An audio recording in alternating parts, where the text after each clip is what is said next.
2021 ஆண்டவர் வந்து இந்த இந்த கொரோனா வந்து உச்சத்தில் இருக்கும்போது ஆண்டவர் ஒரு காரியத்தை உணர்த்துறார். என்ன உணர்த்துறாருன்னா, அப்போ நாங்கள் இந்த 2020 மார்ச் மாதத்துலேருந்து வீடியோ போட்டுக்கிட்டே இருக்கிறோம். போட்டு இந்த மாதிரி காரியங்கள்லாம் வந்துச்சுன்னு சொல்லிகிட்டே இருக்கிறோம். நாங்கள் இதுக்கு முன்னாடியே ஒரு வீடியோ உங்களுக்கு காட்ட மறந்துட்டேன் பாருங்க. இந்த கொரோனா வரத்துக்கு முன்னாடியே 2018 ஒரு வீடியோவை கிட்டத்தட்ட இப்போ நாங்கள் போகிற மாதிரி போன இடத்துக்கெல்லாம் போட்டு காட்டணும், எல்லா இடத்துக்கும் போட்டு காட்டணும். இந்த வீடியோவை இங்கே பாருங்க, நல்லா கவனிங்க. இதை அளவில் உயிரிழப்பை ஏற்படுத்தக்கூடிய நோய் ஒன்று பரவ உள்ளதாக உலக சுகாதார நிறுவனம் எச்சரிக்கை விடுத்துள்ளது.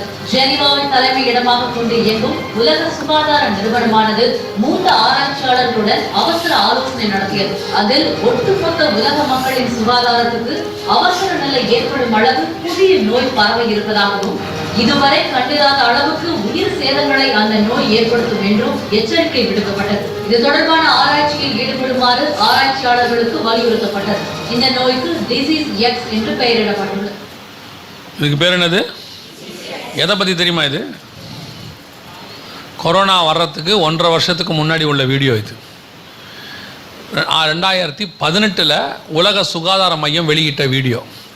இந்த வீடியோவை எடுத்துக்கிட்டு அதோட கூட கொரோனா வரப்போகுதுன்னு சொல்லி ஒவ்வொரு ஊராக இப்போ நாங்கள் போடுறோம் பாருங்க, ஒவ்வொரு வாரமும் எங்கே போகிறோமோ அதில் கடைசி நாள் இந்த வீடியோ தான் வரப்போகுது. ஒரு கொள்ளை நோய் வரப்போகுது, இவங்க சொல்கிறாங்க, பைபிளில் கொள்ளை நோய் இயேசு சொல்லியிருக்கிறாரு வரப்போகுதுன்னு. இதில் கொள்ளை நோயையும் இதையும் கம்பேர் பண்ணி சொல்லிகிட்டே இருந்தோம். அன்றைக்கி எங்களை வந்து திட்டி தீத்தாங்க. அதாவது ஏன் இப்படி பயமுறுத்தி ஊழியம் பண்ணுறாரு, இப்படி ஒரு ஊழியம் தேவையா, இதெல்லாம் அவசியமா ஒன்று திட்டினாங்க. 2019 2020 மார்ச்சில் லாக்டவுன் 1.5 வருஷம் கழித்து வந்துச்சு. இதே காரியம் நடந்துச்சு. அந்த லாக்டவுனோடு கூட டெய்லி வீடியோ போட்டு சொல்லிக்கிட்டே இருந்தோம், இப்படி நடந்துச்சு, நீங்கள் விட்டுட்டீங்க. ஏன்னா சபை ஆயத்தப்பட்டிருக்க வேண்டிய இடம் அது. ஏன் கர்த்தர் முன்னாடி சொல்கிறாரு தெரியுமா? சபை என்ன செஞ்சுருக்கணும்? ஆயத்தப்படுறதுக்கு தான் சொல்கிறாரு. என்னங்க ஆயத்தப்படுறது? கொரோனாவில் போய் நாங்கள் என்ன ஆயத்தம் பண்ண முடியும்? 2 காரியம் ஆயத்தப்பட்டிருக்கலாம். நீங்கள் எப்படி நம்ம ஆயத்தப்பட்டிருந்தோம்னா எப்படி கொரோனாவை ஃபேஸ் பண்ணியிருப்போம்னா, ஒன்று இந்த இதில் நம்ம ஆயத்தப்பட்டு ரெடியாக இருந்திருந்தோம்னா இந்த கொரோனாவுக்கு இன்றைக்கி வரைக்கும் மெடிசன் கிடையாது. இன்னை வரைக்கும் கொரோனாக்கு என்ன கிடையாது? ஒரு மருந்தும் கிடையாது. வேக்சின் தான் இருக்குது. வேக்சின்னா தடுப்பூசி. அது வராமல் போடக்கூடியதான தடுப்பூசி. அந்த தடுப்பூசி ரொம்ப மகத்துவம் உள்ளது. அது சுகமாக்குமான்னு கேட்டிங்கன்னா சுகமாக்காது. அது சரி வராமல் தடுக்குமானா வராமையும் தடுக்காமையும் இருக்காது, வரவும் செய்யும். ஆனால் அதுக்கு பேர் தடுப்பூசி. நம்ம புரிஞ்சுக்கணும். அப்படி தான் சொல்லி நமக்கு போட்டிருக்கிறாங்க. கோர்ட்லேயும் அப்படி தான் சொல்லியிருக்கிறாங்க அவங்கன்னு வச்சுக்கோங்களேன். அப்போ இப்படி ஒரு தடுப்பூசியை நமக்கு போட்டாங்க. இப்போ வரைக்கும் நமக்கு மருந்து கிடையாது. ஒருவேளை இந்த 1 வருஷம் நினிவே ஜனங்களை போல நம்ம ஆயத்தப்பட்டிருப்போம் என்று சொன்னால், நல்ல கவனிங்க, ஆயத்தப்பட்டிருப்போம் என்று சொன்னால் கொரோனாவுக்கான மருந்து சபைக்குள்ள மட்டும்தான் இருந்துச்சு. என்ன மருந்து தெரியுமா? அவருடைய காயங்களால் நாம் குணமானோம். இயேசுவின் நாமத்தினாலே வியாதியஸ்தர்கள் மேல் கரங்களை வைப்பீர்கள், அவர்கள் சொஸ்தமாவார்கள். இந்த 2000 வருஷமா சபை அதை தான் செஞ்சிட்டு இருக்குது. 2000 வருஷமா நாம் என்ன பண்ணியிருக்கிறோம்? குணமாக்காத நோயே இல்லை. அன்னைக்கு இதே மாதிரி ஒரு குவாரண்டைன் நோய் இருந்துச்சு இயேசு காலத்தில். ஊருக்குள்ளே விட மாட்டாங்க, தனிச்சு வச்சிருவாங்க. ஊருக்குள்ளே வரக்கூடாது, ஒருத்தர் பார்க்கக்கூடாது, தொடக்கூடாதுன்னு வச்சுருந்தாங்க. என்ன நோய்? குஷ்டம்னு ஒன்று இருந்துச்சு. அந்த நோயை தொட்டு அன்று இயேசு சுகமாக்கினார். அதே மாதிரி ஒரு குவாரண்டைன் நோய் தான் இப்போ வந்துச்சு. அது குஷ்டத்தை விட ரொம்ப ஈஸியான நோய். இது சின்ன கிருமி. குஷ்டம் அப்படி இல்லை, அது வேற. அதையே ஆண்டவர் சுகமாக்கிட்டார். அதுக்கப்புறம் ஆண்டவர் குருடர்கள் பார்வையிடுகிறார்கள், செவிடர்கள் கேட்கிறார்கள், முடவர்கள் நடக்கிறார்கள், மரித்தோர் உயிர்ப்பிக்கப்படுகிறார்கள். இப்படி ஆரம்பித்து இன்னைய வரைக்கும் எல்லா வியாதியும் சர்ச்சில் சுகமாகி இருக்கு. எத்தனையோ பேருக்கு எய்ட்ஸ் கூட சுகமாக இருக்குது, கேன்சர் சுகமாக இருக்குது. ஆனால் கொரோனாவை பார்த்து சர்ச்சு மூடிக்குச்சு. சர்ச்சு மூடிச்சுன்னா நான் கதவை சொல்லலை. சர்ச்சு கதவுங்கிறது சாதாரணம், அது அரசாங்கம் சொல்லிச்சு, கீழ்ப்படிஞ்சு மூடணும். நம்ம கதவு மூடிக்குச்சு. பயம், வீட்டை விட்டு வெளியவே வரல, யாரையும் வீட்டுக்குள்ளே சேர்க்கவும் இல்லை. பாஸ்டர் சொல்கிறாரு, நான் உங்கள் வீட்டுக்கு வந்து ஜாம் பண்ணலாமா? வேணாம் பாஸ்டர், நீங்கள் ஃபோன்லேயே பண்ணுங்க. ஏன்? உங்கள் வார்த்தைக்கு ஃபோன்லேயே வல்லமை உண்டு. ஒரு வார்த்தை சொல்லும், நீர் என் வீட்டுக்கு வருவதற்கு நான் பாத்திரவான் அல்ல. ஏன்? உங்கள் மூலியமாக கொரோனா வந்துடுச்சுன்னா. ஒரு அப்பா கேட்டார் பையனை ஃபோன் பண்ணி, அப்பா உனக்கு பிள்ளை பிறந்திருக்கே, பார்க்க வரலான் இருக்கு, உங்களுக்கு இருமல் இருக்குதா? இல்லைப்பா. சளி இருக்குதா? இல்லைப்பா கடந்த 10 நாளில் ஜுரம் வந்திருக்குதா? அவர் கேட்டார், ஏப்பா நீ பையனா டாக்டரா?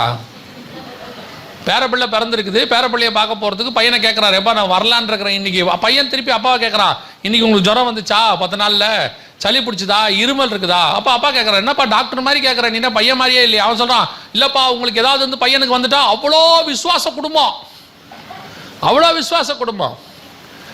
ஏன் இந்த கொரோனாவில் நீங்கள் படிக்க வேண்டிய பாடம் என்ன தெரியுமா? மருந்து இல்லை, சுகமாக்க முடியும். ஆனால் யாரால சுகமாக்க முடியும்? ஏசப்பா தான் சுகமாக்குவாரு, உங்களை கொண்டு தான் சுகமாக்குவாரு. ஆனா உங்களுக்கு என்ன வேணும் சுகமாக்குறதுக்கு? விசுவாசம் வேணும். உங்களுக்கு பேர் என்ன? பேரு தான் விசுவாசி. வேஸ்ட் பேர் தான் விசுவாசி. பேர் நல்லா பார்த்தீங்கன்னா வெள்ளச்சாமின்னு இருக்கும், கருப்பா இருப்பான், பார்த்துருப்பீங்களா? அதே மாதிரி தான் பேர் தான் என்னது? விசுவாசி. விசுவாசமே இல்லாத வாசி இது. விசுவாசமே கிடையாது. விசுவாசம் இருந்திருந்தால் கொரோனா சுகமாகி இருக்கும். உங்க வீடு ஒரு ஹீலிங் சென்டரா மாறி இருக்கும். உங்க வீட்டுக்குள்ள அற்புதம் நடந்திருக்கும். குறைஞ்சபட்சம் நீங்க பயப்படாம இருந்திருப்பீங்க. இப்ப என்ன ஆண்டவர் சொல்றாரு தெரியுமா? நீங்க விசுவாசியா இல்லைன்னு சொல்றாரு. விசுவாசிங்கிற பேர்ல பயப்படுகிற ஜனங்கள். விசுவாசம் இருந்தா பயம் வராது. பயம் இருக்குதுன்னா விசுவாசம் இல்லைன்னு அர்த்தம். அல்லேலூயா. இதான் நடந்துச்சு. நீங்க நல்லா ஜெபம் பண்ணி இருந்தீங்கன்னா ஒரு பெரிய ஆத்தும அறுவடையை நீங்கள் செய்திருக்க முடியும். யோசிச்சு பாருங்க, ஒரு அற்புதம் நடந்துருச்சுன்னு வச்சுக்கோங்க, ஆட்டோமேட்டிக்காக ஜனங்களை எங்கே வந்துடுவாங்க? உங்கள் வீட்டை தேடி வந்துடுவாங்க, உங்கள் சபைக்கு வந்துடுவாங்க. இங்கே இயேசுநாதர் சுகம் கொடுக்குறாராமே, ஒரு நாளைக்கு 10 பேருக்கு 20 பேருக்கு 30 பேருக்கு சுகமாக்கி அனுப்பிட்டே இருக்கலாம். வேதம் சொல்லுது, இயேசு பொழுது சாயும் வரை அற்புதங்களை செய்து கொண்டிருந்தார். அந்த ஒரு காலம் திருப்பி சபைக்குள்ளே வந்திருக்கோம். நாம கதவை சாத்தியா, சரி நம்ம கதவை சாத்தி விட்டாச்சே, நம்ம விசுவாசமாக நம்ம போய் ஜெபம் பண்ணியிருக்கலாமே, நம்ம போகலையே. இதான் நடந்து. நமக்கே பயம். விஷயம் அதான். வந்துருச்சுன்னா என்ன பண்றது?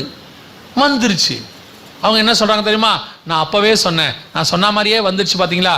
நீங்க சொன்ன மாதிரியே வரல, நீங்க சொன்னதுனால தான் வந்துச்சு. யோபு என்ன சொல்றாரு? நான் பயந்தது எனக்கு நேரிட்டது. அவர் பயந்தது அவர் பயந்த மாதிரி வந்துச்சு இல்ல, அவர் பயந்ததுனால வந்துச்சு. அவர் விசுவாச அறிக்கையில வராதுன்னு சொல்லியிருந்தார்னா ஜீவனும் மரணமும் எங்க இருக்கு? நாவின் கீழே இருக்கு. இது என்னை தொடாதுன்னா தொடாது, அவ்வளவுதான், வேலை முடிஞ்சு. நாம நல்ல சான்ஸை விட்டுட்டோம். ரெண்டாவது, நீங்க குறைஞ்சபட்சம் நல்ல ஜெபம் பண்ணி இருந்தீங்கன்னா உங்களுக்கு வராமையாவது தடுத்துருக்கலாம். நிறைய விசுவாசி ஊழியர்கள் கொரோனாவில் என்ன செய்யப்பட்டாங்க? பாதிக்கப்பட்டாங்க. நிறைய பேர் இறந்தும் போனாங்க. குறைஞ்சபட்சம் நம்மகிட்ட அது இருந்துச்சுன்னா கர்த்தர் நம்மை காக்க வல்லமை உள்ளவராய் இருந்திருப்பார். அல்லேலூயா. சரி, போயிருச்சு. இப்போ 3வது முத்திரை வருது. இந்த 3வது முத்திரை பஞ்சம்.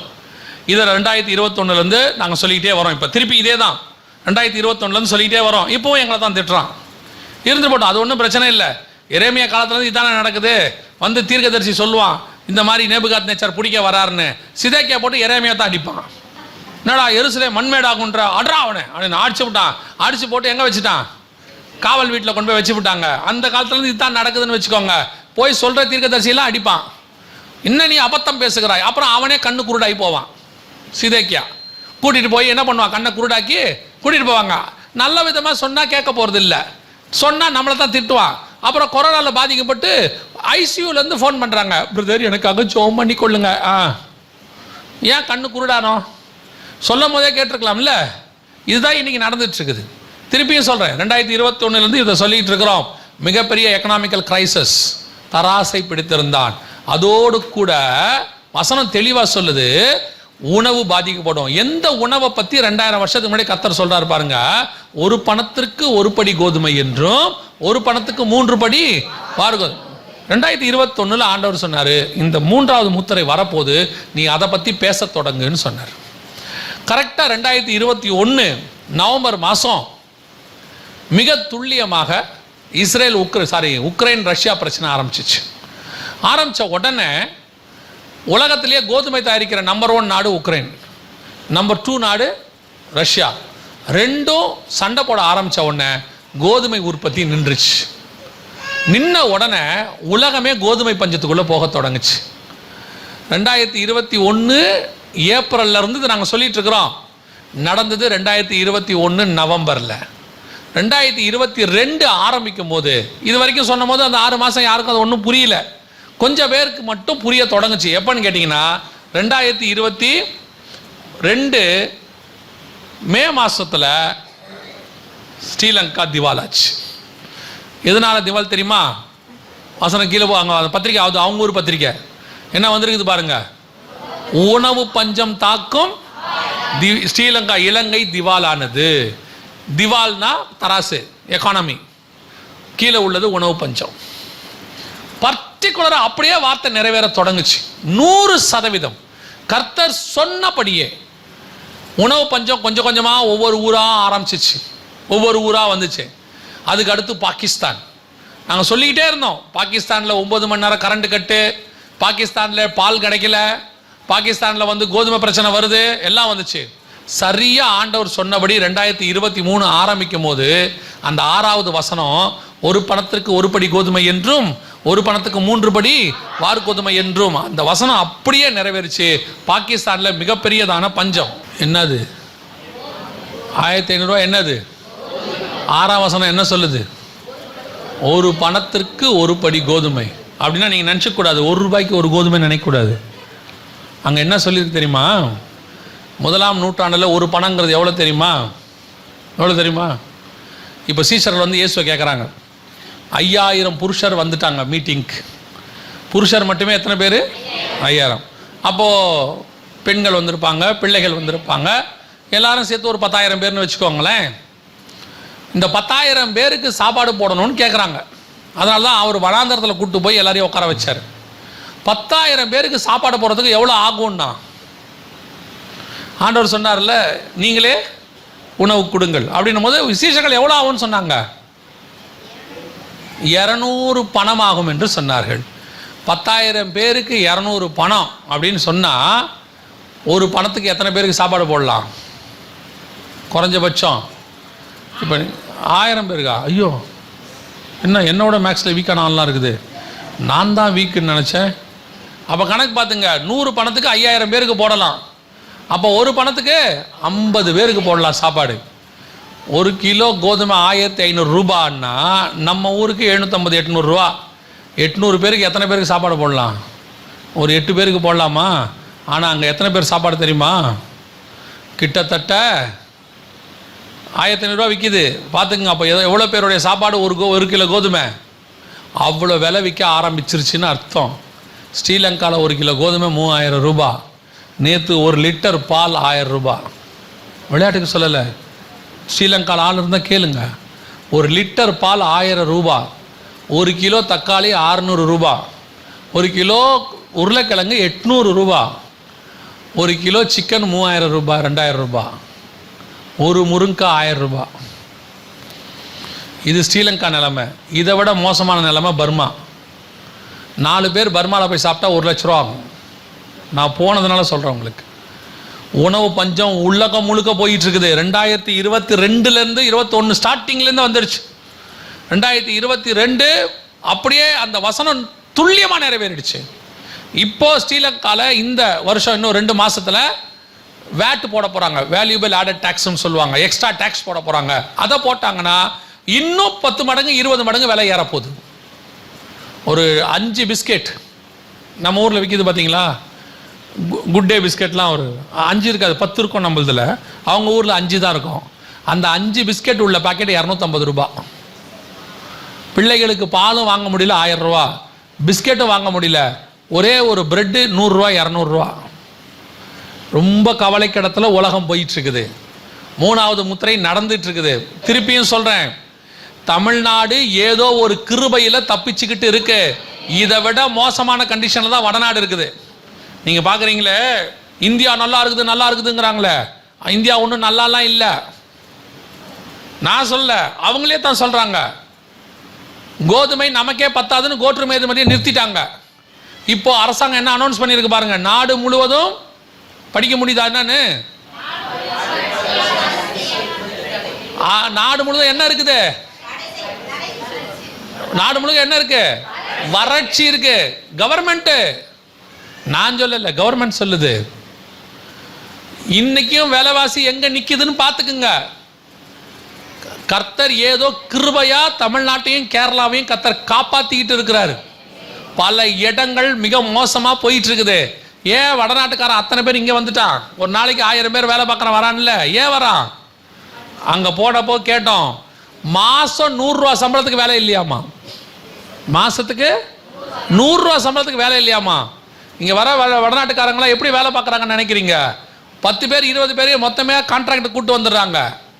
மாத சம்பளம்லாம் கிடையாது அவங்களுக்கு, கான்ட்ராக்ட். சோறு போட்டு அவனுக்கு சோறுனா நம்மள மாதிரி கூட்டு பொரியல்லாம் கேட்க மாட்டான். அவனுக்கு 10 கிலோ கோதுமை 10 கிலோ உருளைக்கிழங்கு, வேலை முடிஞ்சு. அவனுக்கு சப்பாத்தியை எண்ணெய் போட்டு உங்களை மாதிரிலாம் முறுமுறுன்னுலாம் சுட மாட்டான்.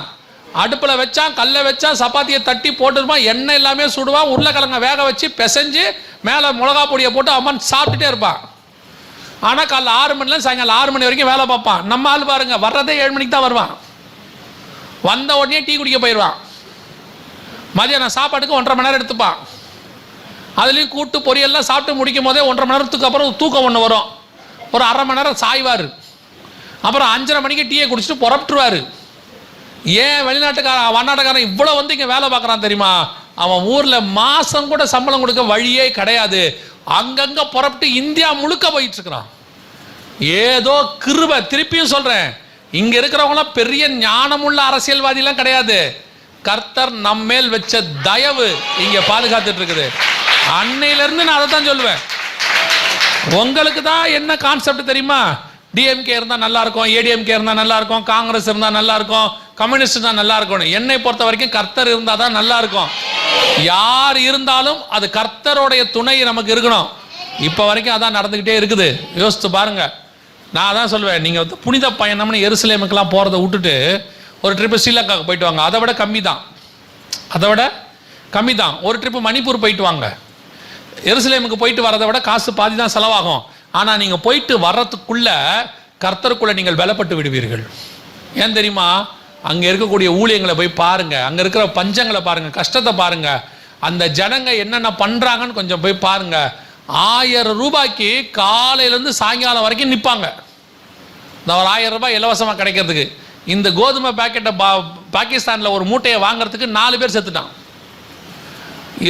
5ஆம் அதிகாரம் 6ஆம் வசனம் 100% என்ன செய்து நிறைவேறி கொண்டே இருக்கு. அந்த வசனத்தில் இன்னொன்று இருக்கு. ஆண்டவர் அழகா சொல்லி இருக்கிறார். என்ன தெரியுமா சொல்றாரு? எண்ணெயையும் திராட்சை ரசத்தையும் சேதப்படுத்தாத. என்ன ஒரு தீர்க்க தரிசனமான வார்த்தை பாருங்க. இந்த எண்ணெயும் திராட்சை ரசமும் இவ்வளோ உணவு பஞ்சத்துக்கு நடுவில் எது பாதிக்காம இருக்கும்? இன்னைக்கு உலகத்தின் பொருளாதாரத்தை காப்பாற்றுற நம்பர் 1 பொருள் எது தெரியுமா? எண்ணெய் தான் காப்பாற்றிக்கிட்டு இருக்குது. கச்சா எண்ணெய். நம்ம சொல்றோமே, உலக பொருளாதாரத்தையே மொத்தம் காப்பாத்துது. இப்போ கூட 3ஆம் உலக யுத்தம் ஏன் வெடிக்க போகுது தெரியுமா? அவங்க எண்ணெய் கப்பலை போக விட மாட்டேங்கிறாங்க, அந்த பக்கமும் இந்த பக்கமும். அதனால தான் விலைவாசி ஏறுதுங்கிறான். ஆனால் எண்ணெய்க்கு பஞ்சமே இல்லை. கோதுமை உற்பத்தி இல்லை, ஆனால் எண்ணெய் உற்பத்தி இருக்கு. சவுதி அரேபியாவில் டெய்லி என்ன பண்ணுறாங்க? ஈரானில் எடுக்கிறாங்க, சவுதி அரேபியா எடுக்கிறாங்க, ரஷ்யாவில் எடுக்கிறாங்க, ஏன் இந்தியாவிலே எடுக்கிறாங்க. எண்ணெய் பிரச்சனை இல்லை, எண்ணெய் தான் இன்னைக்கு காப்பாற்றிக்கிட்டு இருக்குது. ஆனால் இந்த வசனம் என்னைக்கு உள்ளது தெரியுமா? இன்று உள்ளதில்லை, 1900 வருஷத்துக்கு முன்னாடி உள்ளது. பத்மு தீவிலே யோவானுக்கு கொடுக்கப்பட்டது. இத்தனை துல்லியமாய் தீர்க்க தரிசனம் உரைக்கிற தேவனும் வேதமும் உலகத்தில் வேறு ஒன்று கிடையவே கிடையாது. நம்முடைய ஆண்டவராக இயேசு கிறிஸ்துவும் பரிசுத்த வேதாகமும் மட்டும்தான். அதை கர்த்தர் நம்ம கையில் எழுதி கொடுத்திருக்கிறார். அதை தான் ஆண்டவர் சொல்றார், நான் என்னுடைய மகத்துவங்களை அவர்களுக்கு எழுதி கொடுத்தேன். அவர்கள் அதை கையில் இருக்கிற தேவனுடைய புக்கை விட்டுட்டு ஃபேஸ்புக்கில் உட்காந்துருக்கான். என்ன நடக்கும்? உலகம் போற போக்கே சரியில்லை. உலகம் எந்த போக்கில் போனாலும் சரி, நம்ம போற போக்க ஒருத்தர் பாதுகாக்கிறவர் இருக்கிறாரு, பத்திரமா பாதுகாத்துக் கொள்வார். இன்னைக்கு 3வது முத்திரையின் காலம் போயிட்டு இருக்கு. இந்த வருஷம் இன்னும் உச்சத்துக்கு போகும். வேர்ல்டு எக்கனாமிக்கல் ஃபாரம்னு ஒன்று இருக்கு. அவனே சொல்லிட்டான், மிக மோசமான இடத்துக்கு உலகம் போயிட்டு இருக்குது. விலைவாசி இன்னும் பெரிய இடத்துக்கு போக போகுது. பேப்பரில் பாருங்க. நான் சொல்றது எதுவுமே இல்லை, எல்லாத்துக்கும் இங்கே ப்ரூஃப் இருக்குது. எல்லாம் சொல்ல தொடங்கிட்டாங்க. விலைவாசி இன்னும் ஏறும், கொஞ்சம் கொஞ்சமாக ஏறிக்கிட்டே போகும்.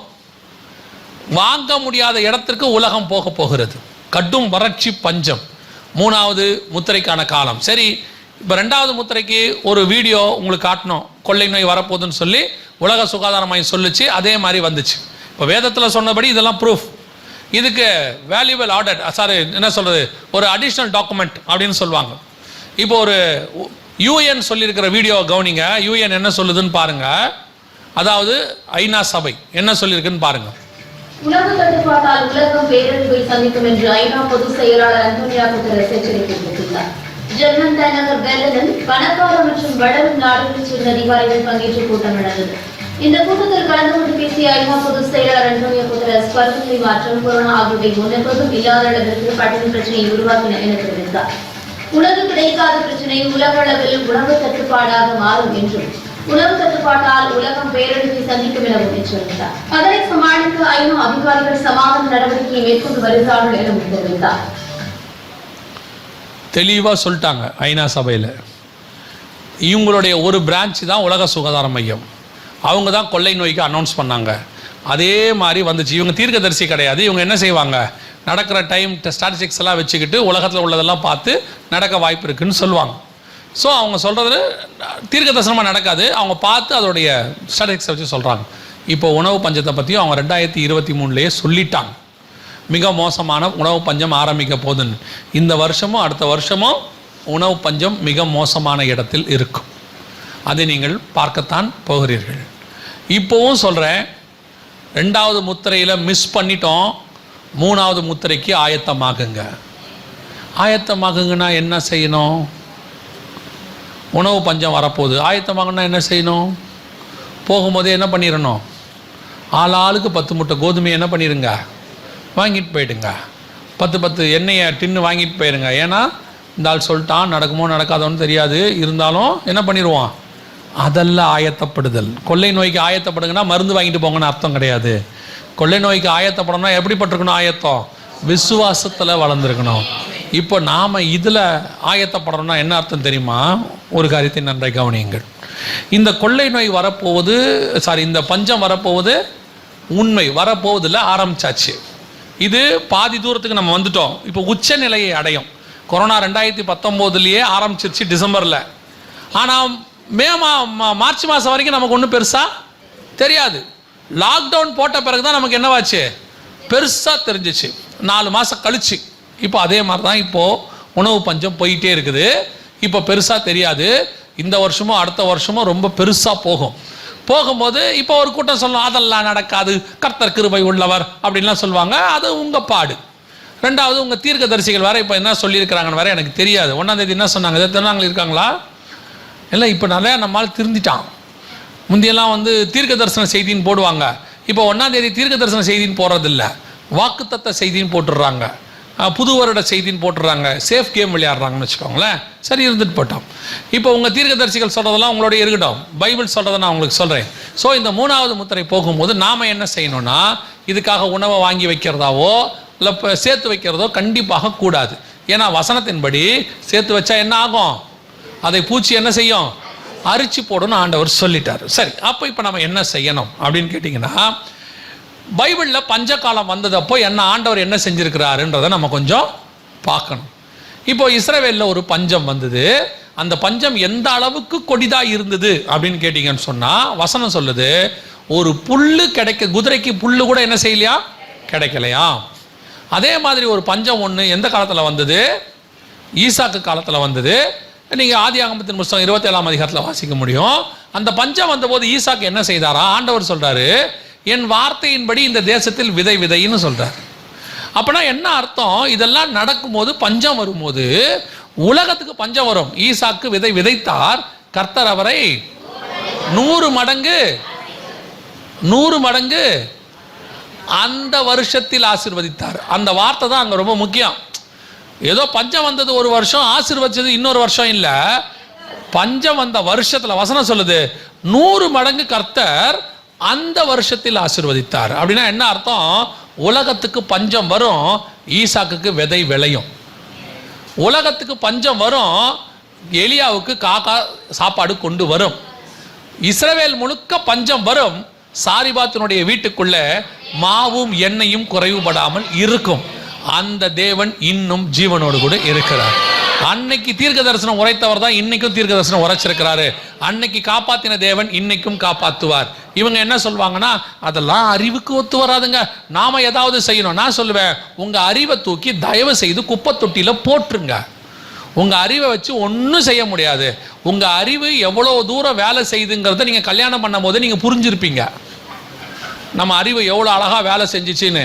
அதனால் உங்களுக்கு சொல்கிறேன், உங்கள் அறிவு என்பது பார்க்கும்போது மட்டும் நல்லா இருக்கிற மாதிரி தெரியும். அதுக்கப்புறம் காலம் ஃபுல்லாக ஏன் பண்ணோன்னு யோசிச்சுக்கிட்டே இருக்கோம்.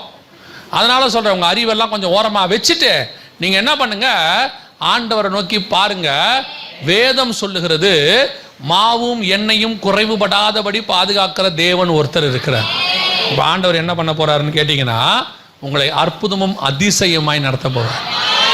எப்படி அற்புத அதிசயமாக நடத்துவார் அப்படின்னு கேட்டால், இப்போது சிலிண்டர் கிட்டத்தட்ட 800 ரூபாய் ஆகி போச்சுன்னு வச்சுங்களேன். இப்போ இந்த வருஷம் எலெக்ஷன் வரதுனால இன்னொரு 100 ரூபா குறைப்பாங்க. ஒன்றும் கவலைப்படாதீங்க, மே மாதம் வரைக்கும் உங்களுக்கு குறைச்சிருவாங்க.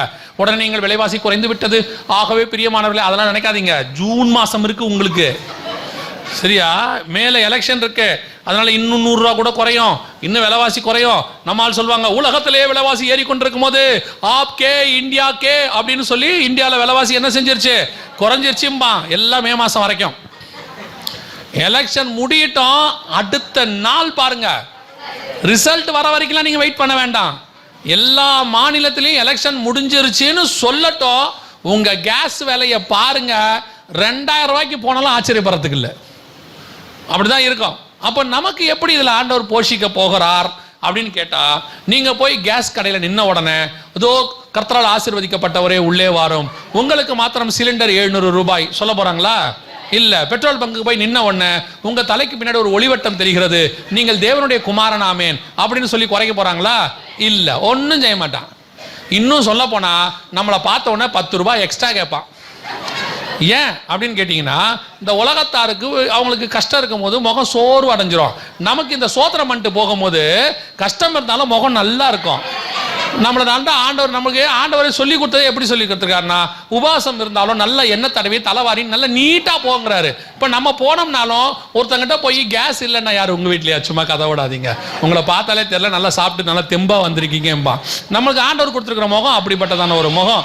அது தேவனுடைய கலை நம்ம முகத்தில் இருக்குது. அது கலையாக இருக்குதுங்கிறான்ல, வேற ஒன்றும் இல்லை, தேவ சாயல் நம்மக்கிட்ட இருக்குது. அதனால் உங்களுக்கு எனக்கும் 10 ரூபா எக்ஸ்ட்ரா கேட்டானே ஒழிய குறைக்கல மாட்டான். அப்போ எப்படி கர்த்தர் ஆசீர்வதிக்க போறார்? எவ்வளவு வேணாலும் விலைவாசி ஏறும், அதை வாங்குகிற அளவுக்கு கர்த்தர் உங்களையும் என்னையும் பலப்படுத்த போகிறார். இதுதான் கையின் பிரயாசத்தை ஆசீர்வதிக்கிறதுங்கிறது. கர்த்தர் அதை கண்டிப்பா செய்ய போறார். பஞ்சம் இருக்கும். ஈசாக்குக்காக ஆண்டவர் தேசத்தின் பஞ்சத்தை மாற்ற மாட்டார். உடனே ஈசாக்குடைய வயல்ல மட்டும் மழை பெய்யாது. ஆனா ஒண்ணு நடக்கும், ஈசாக்கு விதைக்கிற விதை மட்டும் முளைக்கும். எப்படிங்க முளைச்சது? கர்த்தர் அவனை ஆசீர்வதித்தார். நம்மளை பார்த்து கேட்பாங்க, எப்படிங்க இவ்வளோ கஷ்டத்தில் நீங்கள் நல்லா இருக்கிறீங்களா, எப்படி முடிக்கிறீங்க? நாங்கள் ஒன்றும் பெரிய அறிவாளிலாம் இல்லை, கர்த்தர் எங்களை ஆசீர்வதிச்சார், ஆகவே நாங்கள் ஆசீர்வாதமாக இருக்கிறோம். கொரோனாவில் நிறைய பிரச்சனை வந்தோடனே ஒரு பெரிய காஃபி கம்பெனி ஓனர், கிட்டத்தட்ட 200 கோடி ரூபாய்க்கு அதிபதி, சூசைட் பண்ணி செத்துட்டார். நீங்கள் படிச்சிருப்பீங்க பேப்பரில். பெரிய காஃபி கம்பெனி ஓனர், நிறைய சொத்து இருக்குது, வித்து அடைச்சிட முடியும். ஆனால் அதை ஃபேஸ் பண்ணுறதுக்கு அவருக்கு எண்ணம் இல்லை, தைரியம் இல்லை. ஆனால் உங்களுக்கு எனக்கும் பணமே கையில் இல்லை, நாளைக்கு வருமானு கூட தெரியாது. ஆனால் ஒன்றே ஒன்று இருந்துச்சு, என் தேவன் என்னை நடத்த வல்லமை உள்ளவராக இருக்கிறார், அது என்னை ஆசீர்வதித்து காப்பாற்றி கொண்டு வந்து இன்னை வரைக்கும் நிறுத்திருச்சு. அந்த தேவன் தான் இந்த பஞ்ச காலத்திலும் உங்கள் வீட்டிலும் என் வீட்டிலும் இருக்க போகிறார். நீங்கள் விசுவாசிங்கன்னா வீட்டில் தேவனுடைய மகிமையை பார்ப்பீங்க. உங்கள் வீட்டில் எண்ணெயும் மாவும் குறைவுபடாதபடி கர்த்தர் பாதுகாக்க வல்லமை உள்ளவராக இருக்கிறார். யோசிக்கவே யோசிக்காதீங்க. கொரோனாவில் ஒரு அம்மா ஆண்டவர் ஏற்றுக்கொண்டவங்க, அவங்களுடைய பிள்ளைக்கு கணவர் கிடையாது, 3 பிள்ளைகள். அன்னைக்கு இருந்தது கடைசி அரிசி, அவ்வளோதான், போட்டாச்சு, போட்டு செஞ்சாச்சு. நைட்டு படுக்கும்போது அந்த அம்மா சொல்கிறாங்க அழுதுகிட்டே, ஆண்டவரே நாளைக்கு என் பிள்ளைகளுக்கு கஞ்சி காய்ச்சறது கூட என்ன இல்லை, சாப்பாடு இல்லை, நீங்கள் தான் பார்த்துக்கொள்ளணும். காலையில் பிள்ளைங்க பசின்னு கேட்கும் போது நான் என்ன செய்வேன் ஆண்டவரேன்னு அழுதுகிட்டே தூங்கிட்டாங்க. காலையில் கதவை தட்டுறாங்க, இந்த அம்மா நல்லா தூங்கிட்டாங்க. கதவை தட்டி திறந்தா அந்த சபையினுடைய போதகர் கொண்டு வந்து 15 நாளைக்கு தேவையான மளிகை சாமானை கையில் கொடுத்துட்டு ஆண்டவர் கொடுக்க சொன்னார்னு கொடுத்துட்டு போயிட்டார். முந்தின நாள் நைட்டு ஒரு பிடி அரிசி கிடையாது, மறுநாள் காலையில் 15 நாளைக்கு தேவையான சாப்பாடை கர்த்தர் கொடுத்துருக்கிறார். இந்த தேவன் இன்னும் ஜீவனோடு கூட இருக்கிறார். இங்கே சமீபத்தில் ஒரு சாட்சி சொன்னாங்க, நாகர்கோவில் பக்கத்தில், சேலம் பக்கத்தில் ஒரு சாட்சி சொன்னாங்க. திடீரென்று ஒருத்தர்கிட்ட ஆண்டவர் சொன்னாராம், நல்ல பணக்காரரு, அவர்கிட்ட சொன்னாராம், அந்த ஊழியக்காரருக்கு கொண்டு போய் ஒரு மாதத்துக்கு தேவையான மளிகை சாமான்லாம் வாங்கிட்டு ஒரு ஆஃபரிங்கை கொண்டு போய் கொடுன்னு. இவர் வீடு, அவர் வீட்டிலேருந்து ஒரு 100 கிலோமீட்டர் தள்ளி இப்போ இவர் சொன்னாரா, ஆண்டவரே காலையில் போகிறேன்னு. ஆண்டவர் சொன்னாராம், ஏன் இப்போ ஏன் போக மாட்டார், நான் தான் கார் கொடுத்துருக்குறேனே உனக்கு, கார் எடுத்துகிட்டு போன்னு. இவர் நைட்டு 2 மணியோ 3 மணியோ இவடுத்து கிளம்பி ரெடியாகி காலைல போய் சேரும்போது 6 மணி போய் கதவை தட்டுறாரு. போனால் ஆண்டவர் உங்களுக்கு கொடுக்க சொன்னாருன்னு சொல்லி அந்த சாமானையும் காசையும் கொடுக்கும்போது அந்த ஊழியக்காரை கட்டி பிடிச்சிட்டு அழுதாராம். இனி நாங்கள் என்ன செய்யறதுனே தெரியல, நான் ஊழியத்துக்கு வந்துட்டோம், யாரையும் காசு கேட்டு எங்களுக்கு பழக்கம் இல்லை, ஆண்டவரே எங்களுக்கு நீங்கள் தான் போஷிக்கணும்னு நினச்சோம், ஆனால் கர்த்தர் 100 கிலோமீட்டர்லேருந்து ஒரு ஆளை அனுப்புவார் நான் எதிர்பார்க்கவே இல்லைனாரா. கர்த்தர் நினச்சா பரலோகத்திலேருந்து தூதனையே அனுப்பி கொடுக்க வல்லமை உள்ளவராக இருக்கிறது.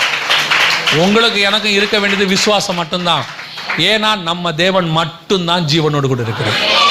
அவர் உயிரோடு இருக்கிறதுனால நமக்கு நிச்சயம் செய்வார். நாம் அவருடைய பிள்ளைகளாக இருக்கிறதுனால கண்டிப்பாக செய்வார். பொல்லாதவர்களாகிய நீங்கள் உங்கள் பிள்ளைகளுக்கு நல்ல ஈவுகளை செய்யும் போது பரலோகத்தில் இருக்கிற பிதா எனக்கு செய்வது அதிக நிச்சயம். அல்லேலூயா. 2வது நீங்கள் செய்ய வேண்டிய மிக முக்கியமானது, ஆண்டவர் இவைகளுக்கு நடுவில் உங்களுக்கு இந்த சாப்பாடு கொடுக்கறது எல்லாமே கொஞ்சம் நிறையா தான் தருவார். நான் விசுவாசத்தில் தான் சொல்கிறேன். ஆண்டவர் உங்களுக்கு என்ன செய்ய போகிறாரு, நிறைய தரப்போகிறார். எதுக்கு நிறைய தரப்போகிறார்னா, நீங்கள் சாப்பிட்டுட்டு மிச்சத்தை பரணி மேலே வச்சு மூடிட்டு சமைச்சு ஃப்ரிட்ஜுக்குள்ளே வச்சுட்டு மிச்ச மீதியை நீங்கள் கட்டிலுக்கு அடியில் வச்சுட்டு ஐயோ சோத்திரம் ஆண்டவரே எனக்கு 2 வாரத்துக்கு ஆண்டவர் எது கொடுத்தாருன்னா, நீங்கள் சாப்பிட்டுட்டு திருப்தி அடைந்து உன் வீட்டு வாசலில் இருக்கிற தரித்திரனுக்கும் லேவியனுக்கும் விதவைகளுக்கும் போஷிக்கும்படி கர்த்தர் உங்களுக்கு தரப்போகிறார். வசனம் அப்படி தான் சொல்லுது. இப்போ ஆண்டவர் உங்களுக்கு தரது எதுக்கு தெரியுமா, உங்களுக்கும் உங்களோடு கூட இருக்கக்கூடியதான அந்நியர் பரதேசிகள் யார் யாரெல்லாம் சாப்பாடு இல்லாமல் இருக்கிறாங்களோ அவர்களுக்கு கொடுக்கும்படி கர்த்தர் கொடுத்துருக்கிறார். இதுதான் நீங்கள் பண்ண போகிற ஊழியம். என்ன ஊழியம் தெரியுமா, நீங்கள் கொடுக்கும்போது அவன் என்ன நினைப்பான் தெரியுமா, இந்த காலத்தில் ஒரு பிடி அரிசி கூட கொடுப்பதற்கு அரசாங்கத்திலேயே இல்லாத காலத்தில் இவன் கொண்டு வந்து எனக்கு சாப்பாடு கொடுக்குறானே, இவனே இவ்வளவு அன்பாக இருப்பானால் இவனுடைய தேவன் எப்படிப்பட்டவராக இருப்பார் என்று உங்கள் மூலம் தேவன் வெளிப்பட போகிறார். நீங்கள் செய்ய வேண்டியது ஒன்றே ஒன்று தான், இது வரைக்கும் சேர்த்தது போதும். நான் சொல்றது புரியுதா? பீரோக்குள்ளே இருக்கிறது போதும். 35 புடவை 40 புடவை வச்சுக்கிட்டு போதும். 20-25 சட்டையை வச்சிருக்கிறீங்க போதும். ஆண்டவர் 3 வேளை சாப்பிட்றதுக்கு சாப்பாடு கொடுத்துருக்கிறாரா, போதும். ஃப்ரிட்ஜுக்குள்ளே இன்னொரு 4 நாளைக்கு தேவையானது இருக்குதா, போதும். விட்டுருங்க, நல்லா சாப்பிடுங்க. உங்களை சாப்பிட வேணானே சொல்ல, அதோட கூட இல்லாதவங்களுக்கு கொடுங்க. எனக்கு எனக்கு எனக்கு எனக்குன்னு வச்சு 45 வயசு தான் ஹார்ட் அட்டாக்ல போயிட போறீங்க. நீங்கள் என்ன நினைக்கிறீங்கன்னா, தெரியாமல் இந்த மீட்டிங்க்கு வந்துட்டோம் போல, இருந்தாலும் என்ன இப்படி சொல்லி அனுப்புகிறானே போகும்போதுன்னு. பின்ன என்ன, எவ்வளோ போட்டாலும் மொத்தத்தையும் மொக்கிறது. இப்படி போகும்போது திங்கிறது, வரும்போது திங்கிறது, வாயை அரைஞ்சிக்கினே இருக்கு. சில ஆட்கள்லாம் பார்த்தீங்கன்னா நமனமாங்குது. அப்புறமா வந்து பாஸ்டரை கேட்குது, என்னன்னே தெரியல பாஸ்டர், உடம்பு ஊதிக்கிட்டே போகுது, டாக்டர் கூட என்னன்னே தெரியல, என்ன திங்கிறது, அரைக்கிறத நிறுத்திடுங்க, ஊதுறது நின்றோம். இதில் வேற கேட்டால் ஒரு ஆசீர்வாதம் வேற, ஆண்டவர் இடது புறமும் வலது புறமும் கழுகி பெருகும்படி செய்தார். 3 வேளை நல்லா சாப்பிடுங்க. இன்னொன்று, உங்கள் பிள்ளைங்கிட்ட சொல்லுங்க, இந்த சாப்பாடை கொஞ்சம் வேஸ்ட் பண்ண வேணான்னு சொல்லுங்க. கொண்டு போய் அப்படியே குப்பையில் கொட்டுது. இந்த சாப்பாடு, ஒரு வேளை சாப்பாடு இல்லாமல் 100 கோடி பேர் உலகத்தில் இருக்கிறான். 100 கோடி பேர். நான் என்ன சொல்கிறேன், சாப்பாடு வாங்குங்க. சில ஆட்கள்லாம் பார்த்தீங்கன்னு சொன்னால் அந்த சாப்பாடை வாங்கும் போது இந்த மணல் கலவை சிமெண்ட் கலவையை வாங்குற மாதிரி மொத்தமாக கூம்பாக கொட்டிக்கிறான். அப்படியே எல்லாத்தையும் கொட்டி கொட்டி கொட்டி சுற்றி அவர் தட்டு எடுத்துகிட்டு வரும்போது பார்த்தீங்கன்னா பொண்ணுக்கு சீர்வரிசை கொண்டு வர மாதிரியே கொண்டு வராங்க எல்லாத்தையும் வச்சு. எதுக்கு அப்படி கொண்டு வருவிய? எங்கே ஓடி போகுது அந்த சாப்பாடு? கொஞ்சம் கொஞ்சமாக போட்டு 4 தடவை தின்னா என்ன, இப்போ நடக்கிறதுக்கு கஷ்டம். அப்படியே இருக்கிற மொத்தத்தையும் கொண்டு வந்து காட்டு, அப்புறம் திங்க முடியாமல் அப்படியே எல்லாத்தையும் வச்சுட்டு என்ன செய்யலாம், கர்த்தர் அளவுக்கு அதிகமாக கொடுக்குறாரு, என்ன செய்யறது? கத்தியை வைப்பாரு, தொண்டையில் கத்தியை தான் வைக்கணும். கொஞ்சம் கொஞ்சமாக சாப்பிடுங்க, கீழே கொட்டாதீங்க, வேஸ்ட் பண்ணாதீங்க. அதே நேரத்தில் ஏழைகளை நினைங்க. ஆண்டவர்கிட்ட பிடிச்ச ஒரு விஷயம் என்ன தெரியுமா, தரித்திரருக்கு உதவி செய்வது. சோதோம் ஏன் அழிஞ்சிச்சு தெரியுமா? சோதோம் ஏன் அழிஞ்சிச்சுன்னு ஆண்டவர் சொல்லுவார், வெறும் ஓரின சேர்க்கை மட்டும் அவங்களுக்கு காரணம் இல்லை சோதோம் அழிஞ்சதுக்கு. வாசிங்க, எசேக்கியேல் புஸ்தகம் 16ஆம் அதிகாரம் 49வது வசனம் வாசிங்க பார்ப்போம்.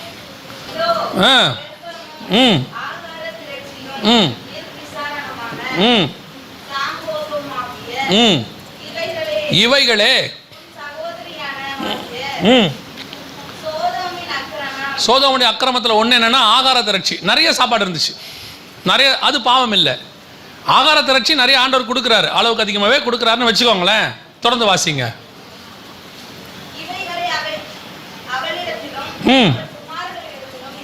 இருந்தன சிறுமையும் எளிமையினுடைய கையை. அதான் அர்த்தம். எங்கிட்ட நிறைய சாப்பாடு இருக்கு, ஆனால் அங்கே சாப்பிடாம ஒருத்தன் இருக்கான், அவனுக்கு அதை கொடுக்கல. எங்கிட்ட அதிகமாக இருக்கிறது தப்பு இல்லை. ஏன் எங்கிட்ட ஆண்டவர் அதிகமாக கொடுக்குறாரு தெரியுமா? நான் சாப்பிட்டு கீழே கொட்டுறதுக்கு இல்லை, நான் சாப்பிட்டு எனக்கு முன்னாடி இருக்கிற ஏழைக்கு கொடுக்கறதுக்கு.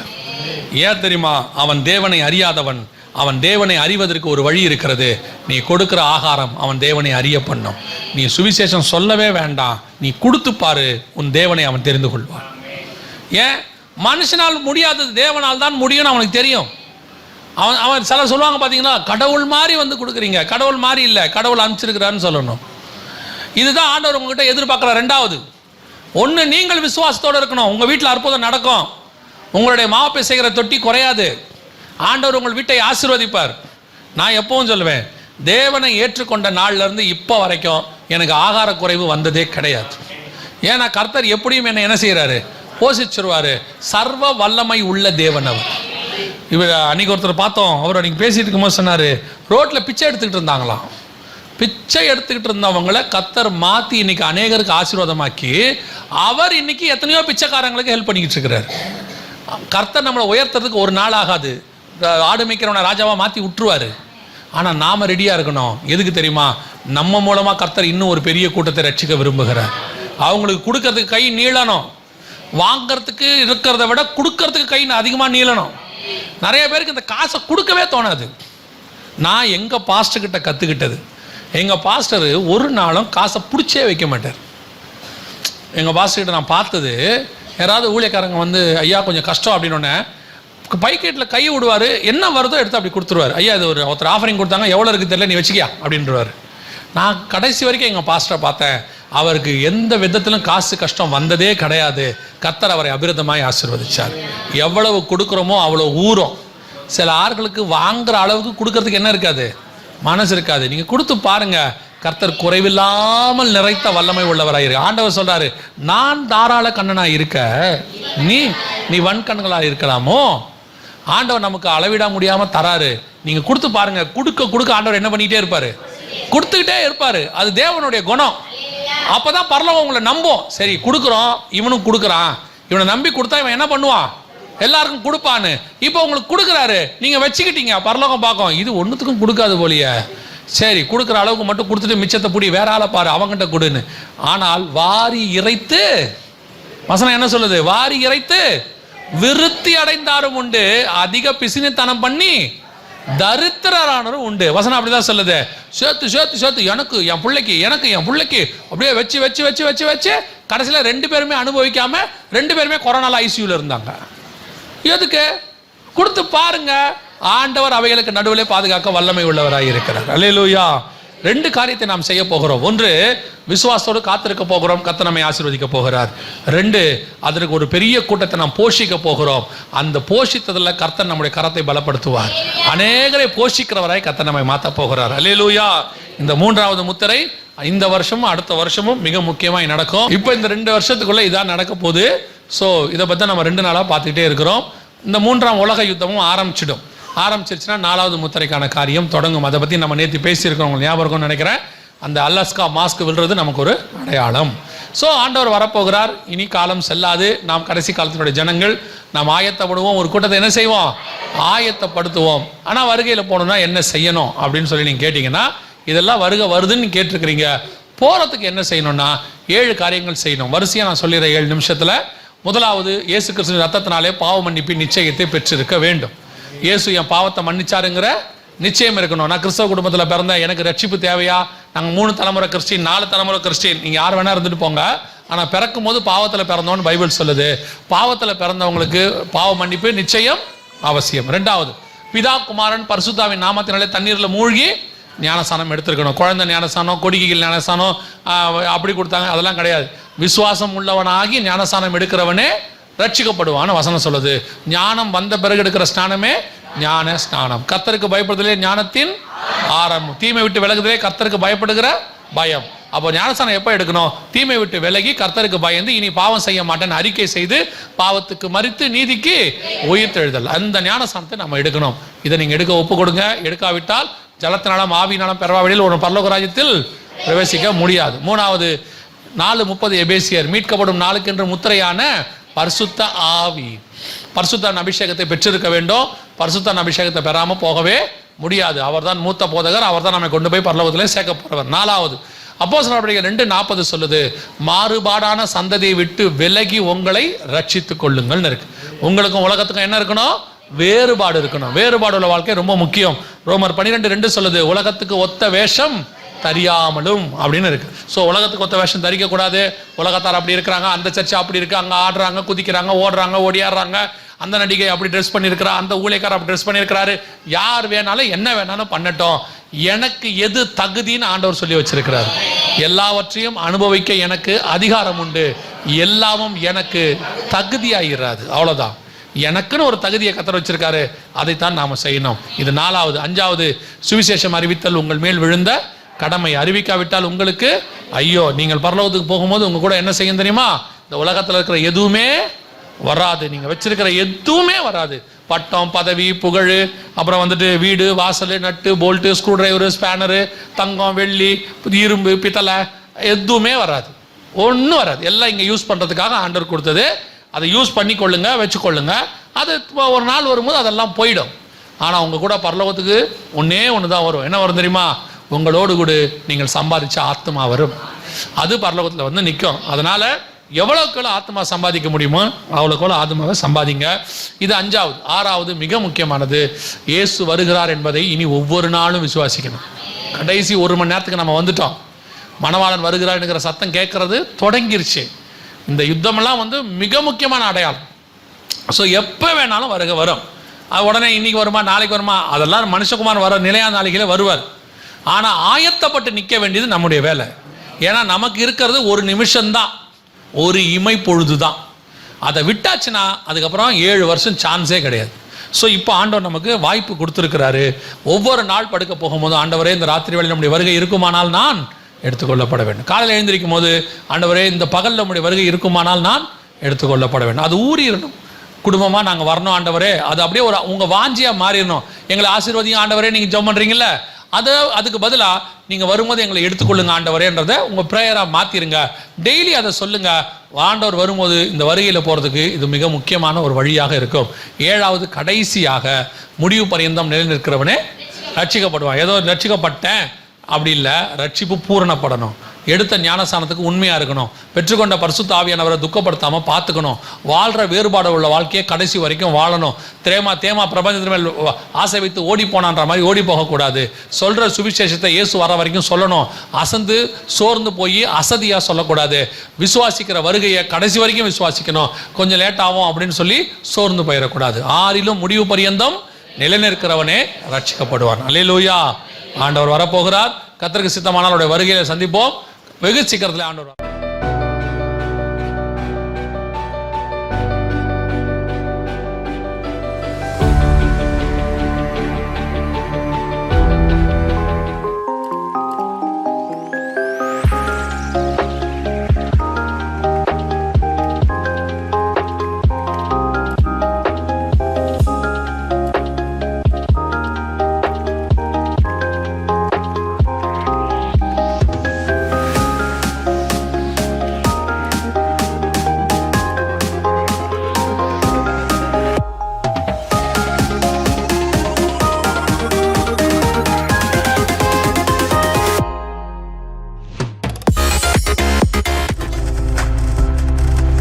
நீங்கள் பார்த்துக் கொண்டிருப்பது உங்கள் ஜாய் டிவி. உங்கள் துக்கம் சந்தோஷமாய் மாறும்.